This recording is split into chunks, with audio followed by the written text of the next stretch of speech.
Hey everyone, good lovely afternoon. It is me, Jasmine. How are you guys doing? I hope you guys are having a splendid day wherever you're at. Listen, I know it has been quite a while since I last uploaded a video. I don't know, I think it's like, well, definitely over 2 weeks. So I have been enjoying some quality me time, and you guys know, well, those who followed me on my really old channels, you guys know that my interest in YouTube waxes and wanes. So there will be periods where I just don't feel like doing videos, and I switch to basically just this YouTube content consumption, and I put off my I put away my YouTube content creation hat away for a bit. So I was just enjoying some quality me time, but I'm gonna have videos up soon. Now, this right here is a long overdue chit chat video, and I'm heading out on a road trip, and I have about an hour to my destination. So I figured I would do a hello video, and I'm gonna try to get this below 40 minutes. And I do have a list of topics here that I want to talk about. And actually, come to think of it, these are really old topics, but better late than never. Give me a second. Let me just take a sip of my beverage right here. So I think after this chit chat video right here, I may do another chit chat video, but if not, the next video will be at the Cloud Gate over at Millennium Park in Chicago, or some commonly referred to as the bean. It's that reflective bean shaped sculpture in downtown Chicago. So I'm gonna have a video. I'm gonna do a vlog video there. Now, I have been there before, but the last time I was there, I just took photos, and I may include photos from the last time I was there when I do that vlog video in the next few days. So I hope you guys have been doing fine, and I hope you guys have been having a great week. Now, let me just take a look at this topic list right here. All right, so let's see here. Let me see which one of.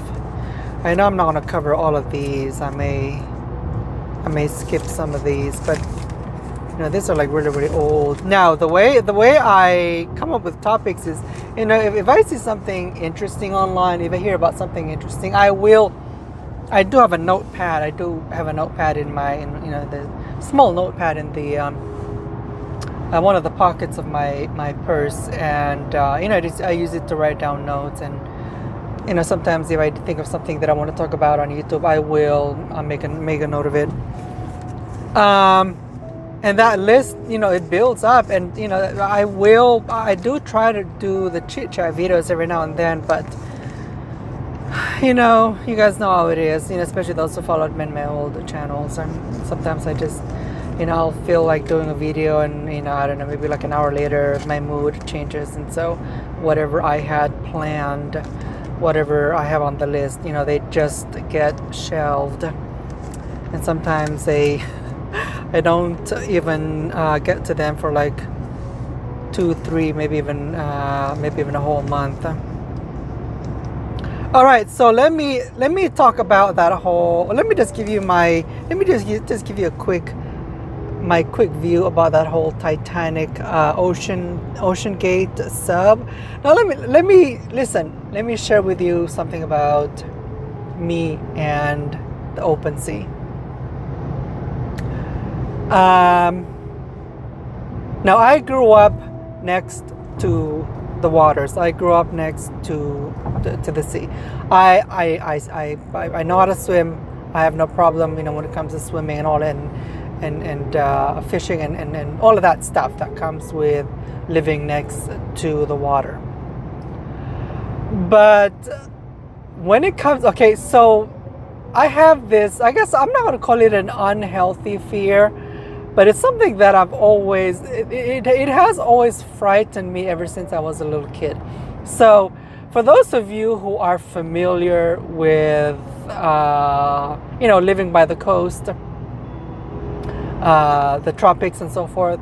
So, okay, so you imagine you're rowing on a kayak, on a raft, or you're on a boat, whatever the case is, and you're on the shallow water, and so you could see the bottom of the ocean. Even if there are waves, you could still see. You could see the bottom. You could see the seaweeds, etc.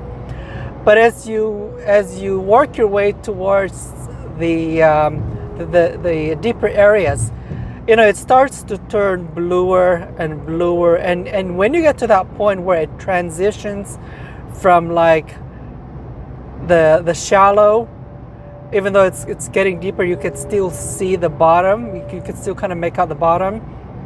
When it gets to that point where it transitions from that shallow to that deep blue where you can't see anything, it is that precise spot that has always frightened me.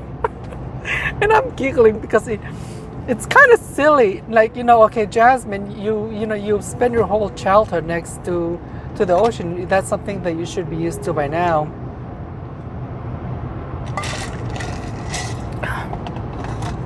Sorry, I just had to take a sip of my beverage. So you're probably thinking that that's something that I should be used to by now, but I don't know why. It just, for some reason, I've always thought that, okay, there's like a giant shark, that's like a giant octopus, it's like a giant, ancient, prehistoric, a creature, shark looking, giant ray type of creature, Kraken from those Greek stories, hiding down there. That's just waiting to just snap me up as a morsel.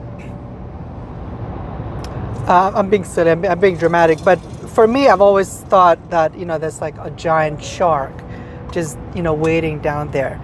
Now, as a kid, again, I grew up next to the ocean. I've seen a variety of sea creatures. Your typical reef fish, to water snakes, clams, stonefish, pufferfish, you name it. I've seen so many varieties. I've also seen sharks, dolphins, you name them.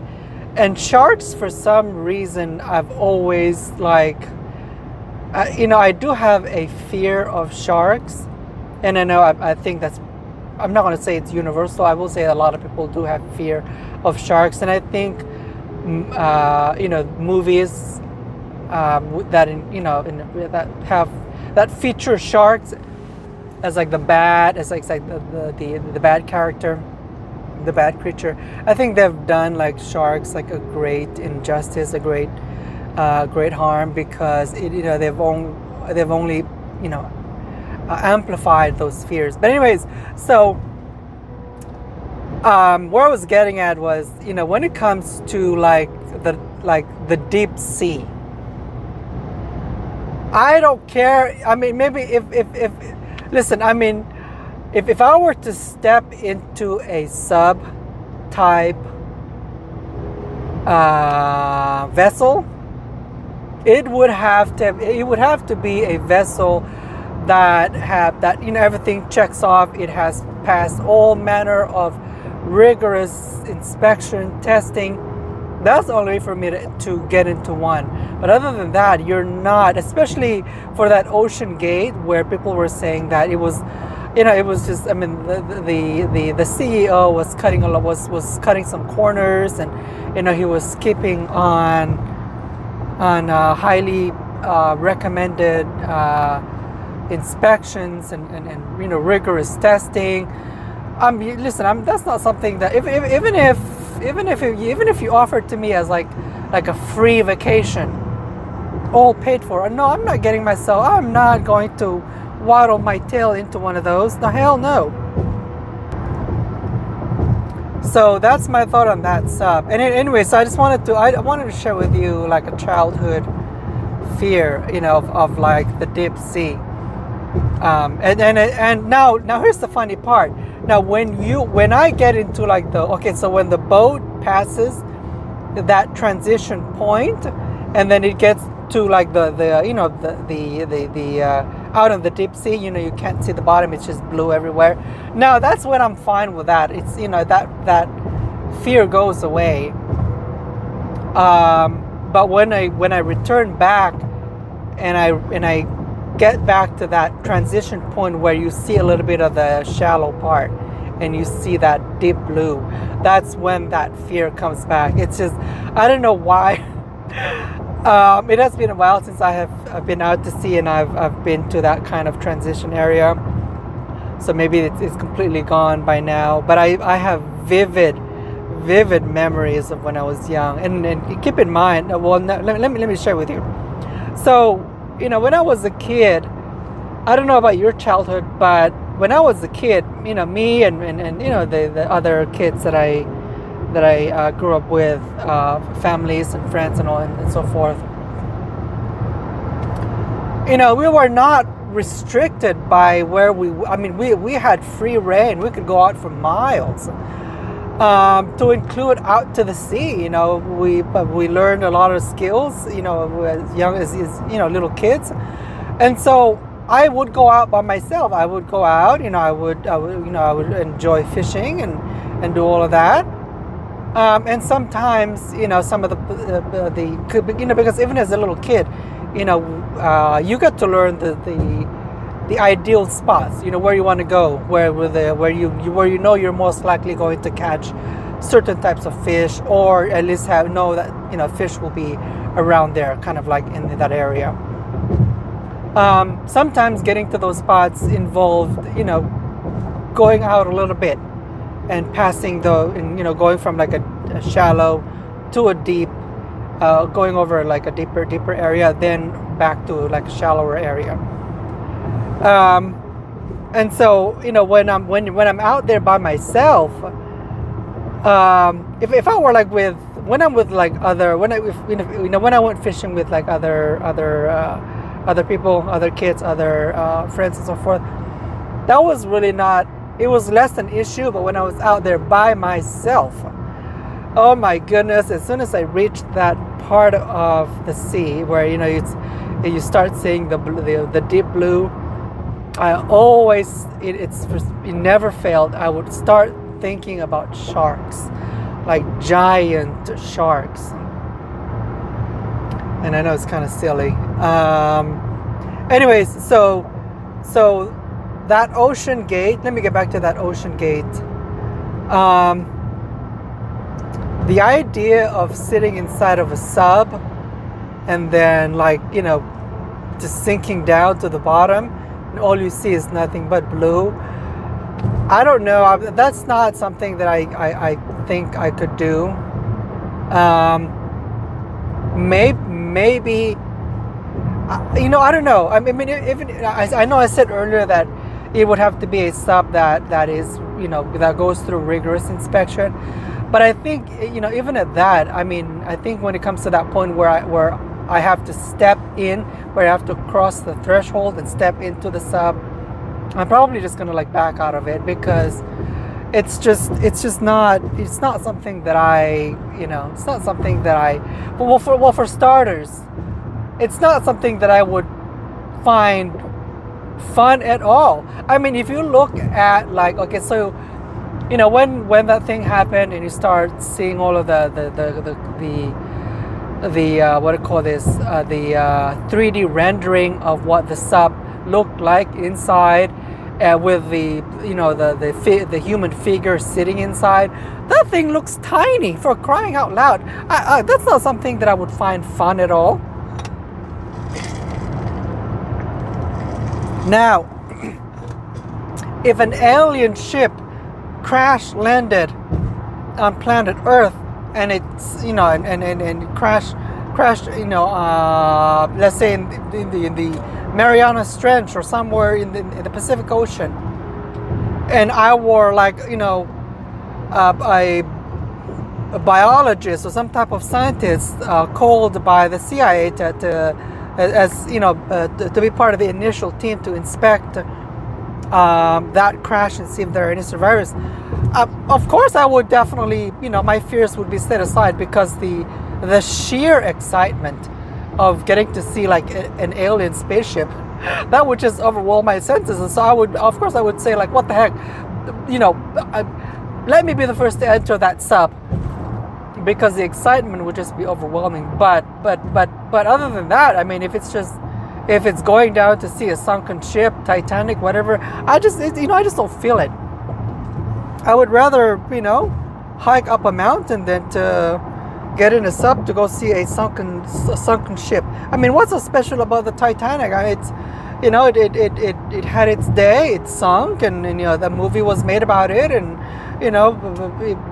of course it was a very, very popular movie. I loved the Titanic, but other than that, I mean, listen, I know everyone has their own interests, but at least for me, the Titanic it's just another wreck, and it is not something that, even with free tickets, it's not something that I would I would go down there to see. I mean, if somebody gave me free tickets, I'm most likely to probably just turn around and probably, I don't know, sell it to someone else or gift it to someone else. But anyways, so I just wanted to give my thought on that Ocean Gate sub, and also share with you a little bit about my my childhood and how I see the sea. Now the question is, would you enter a sub vessel like the Ocean Gate? Is that something that is that an adventure? And I would have to italicize that word, adventure. Is that an adventure that that you would partake in? Leave a comment.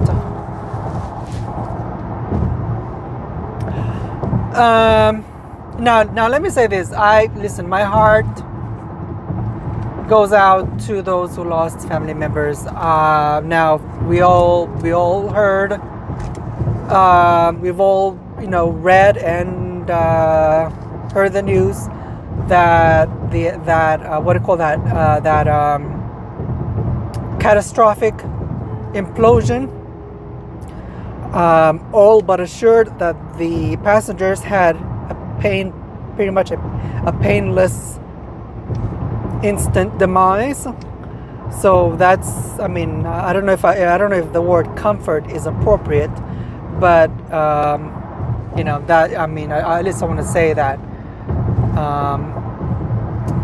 at least they passed away without feeling pain and drowning and all that stuff. Because listen, when it comes to the sea, the idea of drowning, I mean, that's very traumatic, even to think about it. When you see news that such and such drowned, or somebody drowned trying to help someone who was struggling, and in the process of getting drowned, in the process of drowning, or somebody fell off a boat and drowned, or somebody got caught in a current and drowned. That's very traumatic, even when you read about it, because you cannot help but visualize that pain and that struggle, and in that visualization, you somehow, even if it's like a very fleeting moment, you somehow visualize, you somehow feel short of breath. Like, I don't know about you, but when I read stories about someone drowning, and I read the whole story, I cannot help but feel like my throat tightening. I cannot help but feel that like I'm running out of breath. Am I the only one that goes through that?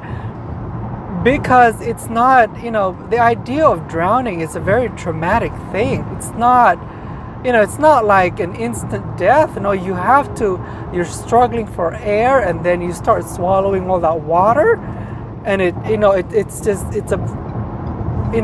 a traumatic thing to think about. So at least, you know, those folks that perished in the Ocean Gate sub, you know, that they say that catastrophic implosion, you know, it's pretty much guaranteed that they never even felt any kind of pain. It was instant. Anyways, let me move on. Now let me talk about that whole story, that situation with that DoorDash driver that demanded a higher tip. I think the story was, okay, give me a second. I think, okay, so a DoorDash customer ordered a $20 pizza and tipped $5 on that pizza. Now that is, listen, okay, so I order DoorDash a lot. And listen, I've experienced just about anything you can think of. I've had a DoorDash driver. Ooh, and that boiled my blood. I had a DoorDash driver eat. So I ordered a Mongolian beef and a wall of chocolate cake from P.F. Chang's. The DoorDash driver ate the whole Mongolian beef and steamed rice platter. Let me tell you, when I raised hell. Let me tell you, that was one time that I lost my cool and I raised hell. And you better believe it, I got a credit for the whole thing and an apology credit, and of course I got I ordered the same thing. And let me just digress and say this. So I even spoke to the manager. So I know that DoorDash, and this is just from this gut feeling based on what I have been seeing. It used to be that DoorDash orders, when you would get it, there would be like, it was just basically a bag that's tied, whatever kind of bag the restaurant used, they would just close it by tying it. But I've started to notice that a lot of restaurants, they would tape it shut with some sort of like a DoorDash sticker, or use bags that they can seal. And I think that's because DoorDash is trying to catch up on unsavory DoorDash drivers that steal food. And so I know that so when I got that P.F. Chang's, it was basically a P.F. Chang bag that was not sealed. But I know that P.F. Chang uses bags that they could seal it shut. But anyways, so where I was getting at was I've experienced all types of stuff with DoorDash. I've had my food completely ruined. I've had ordered curry where the soup, everything all the curry sauce was in the bottom of the bag. I've received orders that were just missing stuff, you name it. And I also know that when it comes to tipping, it's not just a percentage of the food, and hear me out, because it comes back to this story of, okay, the lady ordered a $20 pizza and she tipped $5 on it. But that's not the only formula, that's not the only equation that you have to factor in, that goes into the whole picture. So when you order an item, yes, you look at the percentage of the order, but you also look at the distance from the restaurant to your place. So you look at that too. And you also have to factor in the location you are in. Let me tell you, I've been using DoorDash for many years. I've encountered just about anything you can think of. So you look at, okay, you order, let's say for example, this example is totally unrelated to this story. But let's say you order $50 worth of food. So when you get to tipping, you look at a variety of factors. You order $50. Now you calculate the percentage of, let's say you want to do 15%, 20%, whatever. You look at the distance of the restaurant. Okay, is this restaurant a mile away? Is it 4 miles away? 4.5 miles away? And you also look at the location. Okay, are you in Lincoln, Nebraska, or are you in Niagara Falls, or Buffalo City, New York? Are you in are you in a town where it's a very touristy area and there are tons of water parks, a lot of people in the area that are overwhelming the DoorDash order system? And also you have to factor in, and this is really important, how well do you want that food to be handled? And I mention all of this because I have ordered from DoorDash so many times, and I've had situations where I'm thinking, oh, I should have factored this in, or I should have factored that in.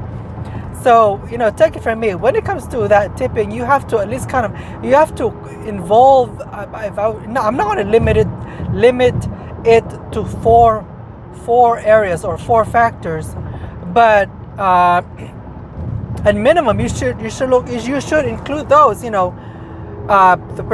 First is of course the percentage of the food, 15-20%, whatever, and then the second is the distance.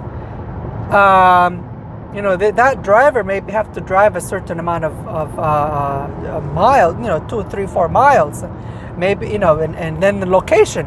Are you downtown? Are you kind of like out by the suburbs? Are you in a water park type of town, or are you just in a typical medium-sized city? And how well do you want that food? And you may also even include what kind of food are you ordering? Are you ordering curry, and you want it so bad, and you also want it to arrive intact as much as possible? So then you arrive at the tip that you think is appropriate, factoring in all those stuff. And let me tell you something, even if you factor all of that stuff and you give a tip that you think is appropriate, is considerate, is decent, is respectful, given the distance, the time, the location, etc., all of that stuff, but the DoorDash driver still ruins the experience. Maybe because listen, I text my driver, I said, I just ordered curry, would you be so kind to handle it carefully? I communicate with the DoorDash driver. But let's say even with all of that, they give you a very bad service. That puts you in a position, so when you complain with DoorDash, it gives you a little bit of an upper hand, because I've had to complain with DoorDash. I tell them, listen, look at this order. Look at the tip that you suggested that I leave. And you look at the tip that I actually left, which is, more generous than the tip that you suggested.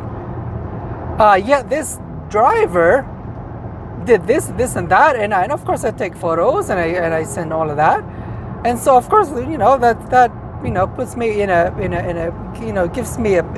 puts me in a better position, especially with my argument. But even at that, listen, I'm at a point where if I complain about an order, I get a credit. I mean, they don't even bother asking me for evidence or anything, because I don't know what they see on their end, like when I talk to a driver, DoorDash customer service. But I'm willing to bet they see a years long history of orders. But anyways, let me so I said all that to say this. I went the long way, but I just wanted to share with you that when it comes to DoorDash, I use it very, very heavily. when it comes to that, now let me get back to that story of that $20 pizza and the $5 tip. That driver messed up. That driver messed up big time. For starters, if you're delivering to a home, now I don't know about that person, but one thing is for sure. Well, let me say this. One thing is for sure. That driver, their situational awareness, it's either in the shop, on vacation, or it's just not working. For starters, if you are approaching someone's home, you've got to be, you've got to be aware. I mean, listen, I don't do DoorDash delivery, but I would assume that's like 101, DoorDash driving 101. That's something that you should, that's a skill that you should, learn to sharpen. From starting day one, because you never know, if there's a dog there that may start barking, or maybe you're in a city or you're in a state, you're in an area where there could be snakes, and maybe there's a snake, just like that's right by the flowers or whatever. Or maybe there's, I don't know. I mean, there could be a variety of things. You've got to be aware as you're approaching unfamiliar areas. I mean, you guys know I like to hit the trails. I like to hike. And listen, I never ever get myself in a situation where, like, that's why I don't do vlog videos a lot. It's very rare that I would do a vlog video when I'm hitting a trail, unless if it's like a very short trail. And that's because I want my full undivided attention on that trail, because you never know if there's a snake, there's a bear, there's this, a mountain lion, whatever. You got to be keenly aware of your surrounding. And so the fact that driver walked up there and did all of that from start to finish and said all of those things, and not realizing that there's a camera. I mean, you've got, for starters, the fact that you even fixed your lips to berate that customer. The fact that you even did that, that spoke volumes about you as a person, that you're not a very, very sharp person. So listen, so that driver was not I guess they just did not realize the ring camera. And second, I mean, that kind of attitude, especially if the customer is nice. Now, I'm a very nice person. Let me just use myself as an example. I'm sure a lot of people were baffled by his his behavior. Listen, I am not going to give someone attitude. Like, I'm not someone to instigate. I'm not someone to go off like that, unless if provoked, and only if I feel like a stern, a harsh response. If I feel like it is necessary to bring an end to that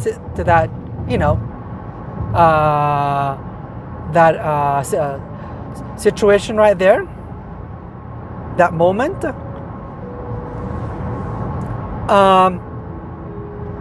So I don't, and I believe I speak for a lot of folks. That's in a situation like that. I mean, you don't take that tone with people unless if it's necessary. So the fact that you fixed your lips to say something like that speaks to, I guess, your upbringing, the things you've been exposed to in life, the environment you grew up in.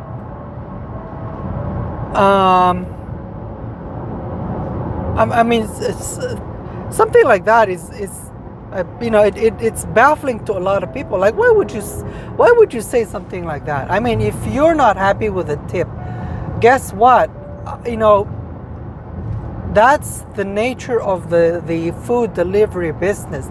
It's not just a food delivery business. It's any business in life.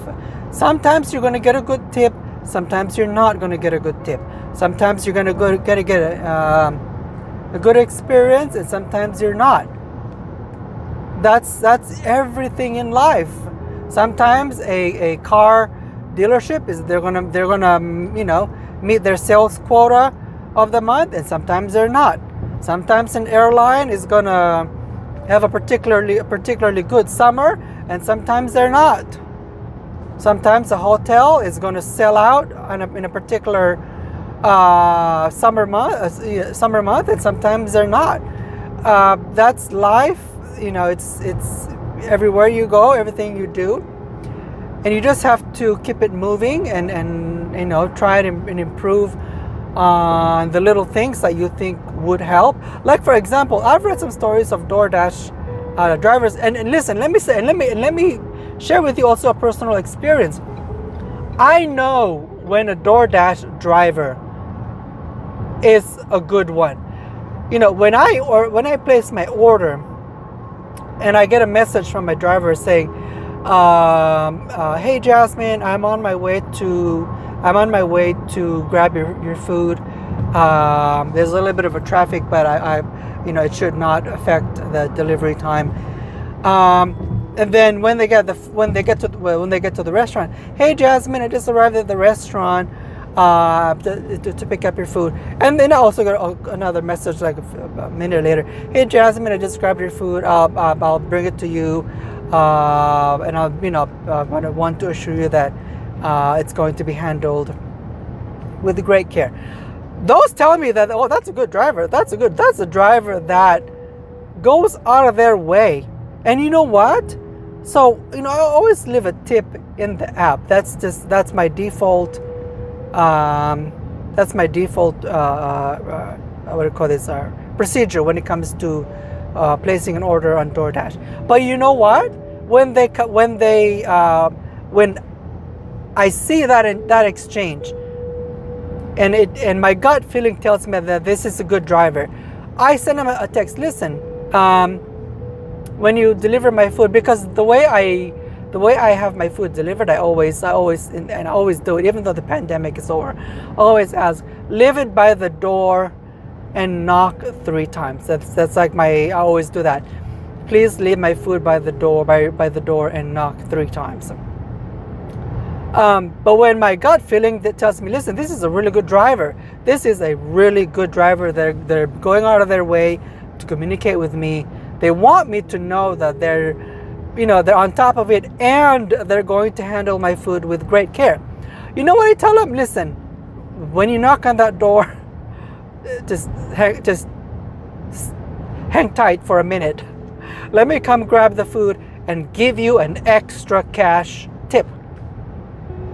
And I take out extra cash out of my purse, and I open the door and I give him the tip, and I say, I appreciate the way you handle this delivery." Those are good drivers. And listen, that guy that demanded that berated that customer over that $5 tip, if you want a bigger tip, and I don't know if any DoorDash drivers are listening to this commentary. If you want a good tip, it's those little things that you need to hone, those skills here and there, those little exchanges, those little things that others may see as insignificant. Trust me, they're not. They are not. Those little things, learn to pick up on them, learn to perfect them, implement them, make them second-hand nature. It's those little things that will increase your earnings. Let me tell you, when it comes to people's food, people don't play with their food. I sure as heck don't play when it comes to my food. Oh, hell to the no. When it comes to my food, especially when I am waiting for my DoorDash on an empty stomach, I do not play with my food. The last thing you want to mess with my food is when I am waiting for it on an empty stomach. Because when I hit customer service, DoorDash customer service, you're gonna get a different type of Jasmine. Oh heavens. So let me tell you, that DoorDash driver screwed up big time. Screwed up big time.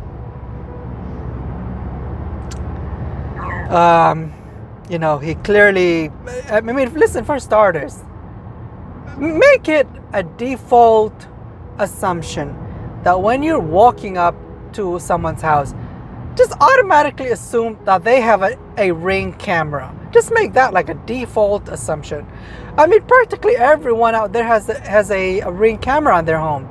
Just make it a default assumption that person you're delivering a food to has a Ring camera.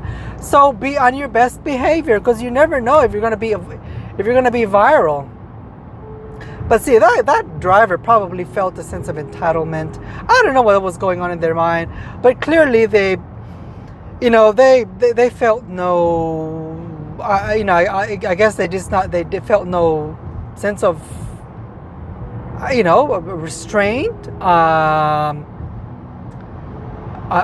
don't know. I mean, just be respectful, even if. Well, for starters, even with elementary mathematics, even with kindergarten mathematics, you could tell that that $5 as a percentage of, I mean, the $20 pizza, and you tip $5 on it. That's more than generous. Now I get it. If you're delivering and you're having to deal with traffic, I mean, that may get on your nerves and all of that stuff. But the DoorDash business, you have to think of it. You cannot allow one order to rile your spirit, because how you make a living off of that is it's 20, 30, 40, 50, 100, hundreds of orders that you do over the course of, I don't know, a week, a couple of weeks, whatever the case is. And you cannot allow the individual order, unless if it's like a really, really, really bad experience. You have to try not to let those little situations, those little instances here and there rile your spirit. Now, if you did not like the $5 tip, guess what? Maybe take that as a cue, as a hint that how would I have a customer like that? What would I have done to be able to wring a few extra dollars out of that? Maybe be more, maybe, I don't know, maybe like for example, like when I was sharing with you how I know it's a good driver.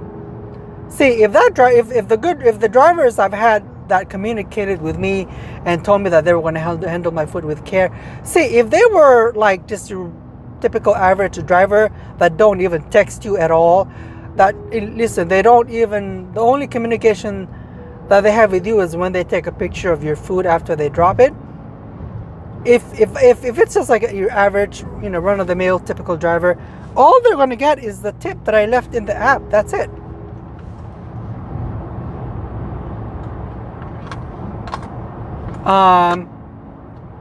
But those that went the extra mile to communicate, to reassure me, those drivers know that, listen, I may not always get that extra tip.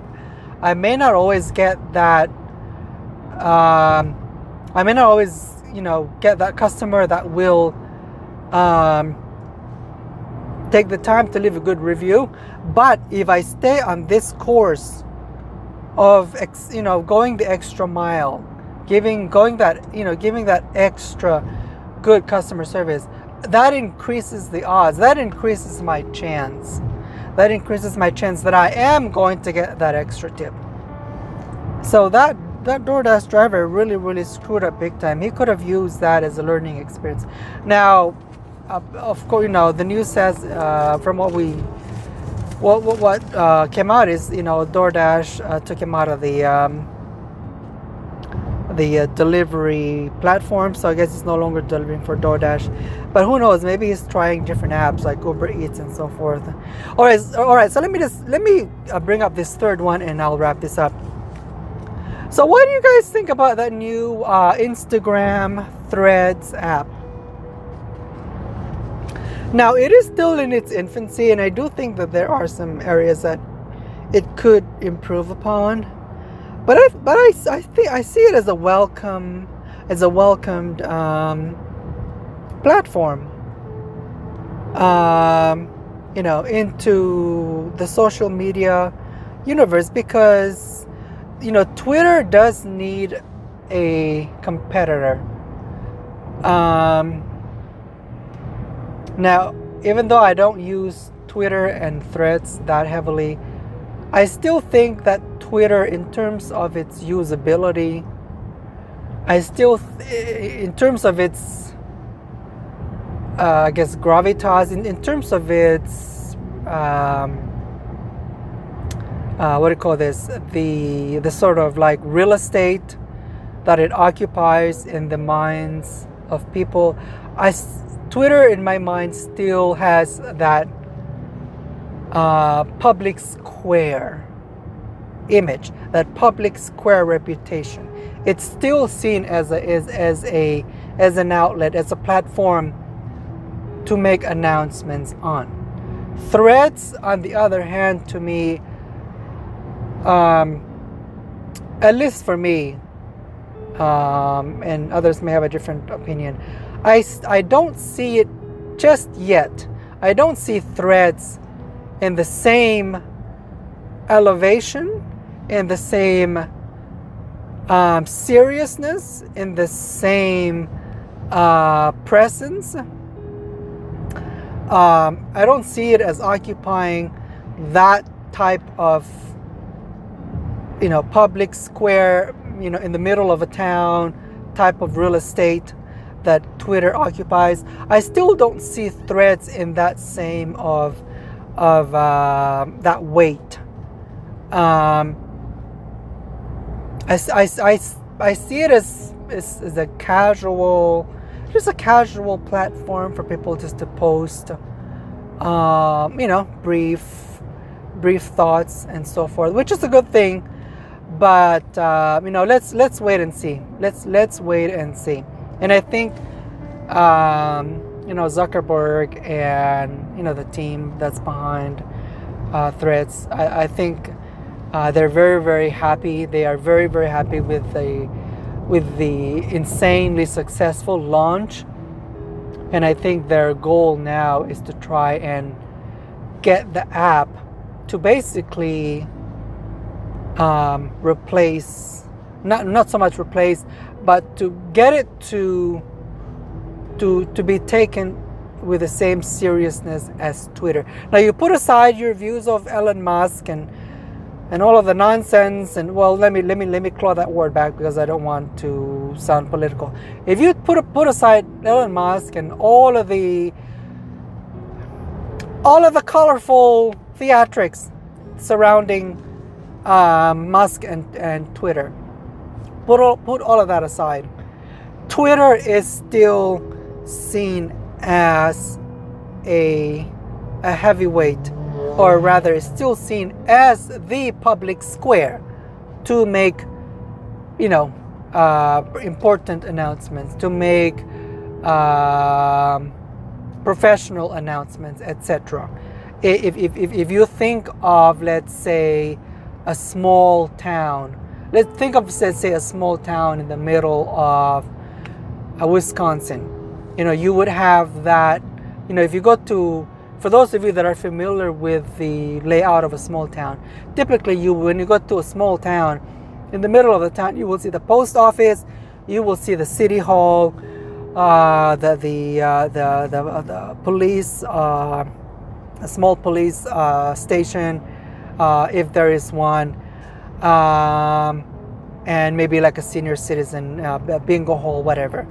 Twitter sort of sits in one of those, next to those buildings, whereas Threads is sort of like, it's sort of like in a garage in the outskirts of that small town, and it's looking for like available rent downtown, like an available building to rent downtown, ideally close to the post office and that city hall and that bingo hall and so forth, and also next to that Twitter office.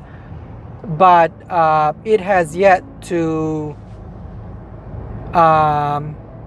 I guess earn the local town realtor still doesn't think that it's worthy of giving it one of the office space, or it just does not think that it's capable yet to pay the rent. Anyway, you get what I'm getting at.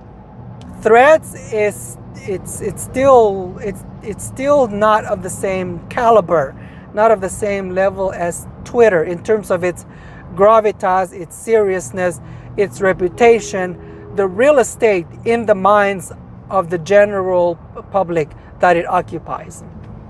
But I have a feeling that in a few years, it will make its way. It will make its way into. It will earn its place. It will earn its place in the minds and the hearts of people, as that. Now, as to the name Threads, I don't know, but I just don't find it. I wonder if the team behind Threads focus grouped that name, because it just does not. It does not have a. I don't feel that the name Threads has that kind of like a winning sound to it, it just does not have a commanding sound to it. It does not exude power or prestige or seriousness. Threads. Try saying that 5 times. Threads. Oh, did you post it on Threads? Oh, I'm gonna thread it. Oh, I'm finna thread it. Oh, girl, do you see that thread? No, it just does not have that. It just does not have that ring to it. Why couldn't they have come up with something a bit more? I don't know, something that that easier on the tongue universally, that has like an instant weight to it, an instant like seriousness to it, like Twitter. I know Twitter was kind of like, it's kind of like a silly name, but at least it rolls nicely with the tongue, and of course over time they built it earned the seriousness and all of that stuff. But Threads, I'd love to know what part of the world which certain people have a hard time saying that. Threads. Anyways, folks, so that's that for this chit chat video. Don't forget to hit the like button. And if you're new to here and you have not subscribed, I hope that you do so. And I will see you in the next upload. Alright, take care. Bye-bye.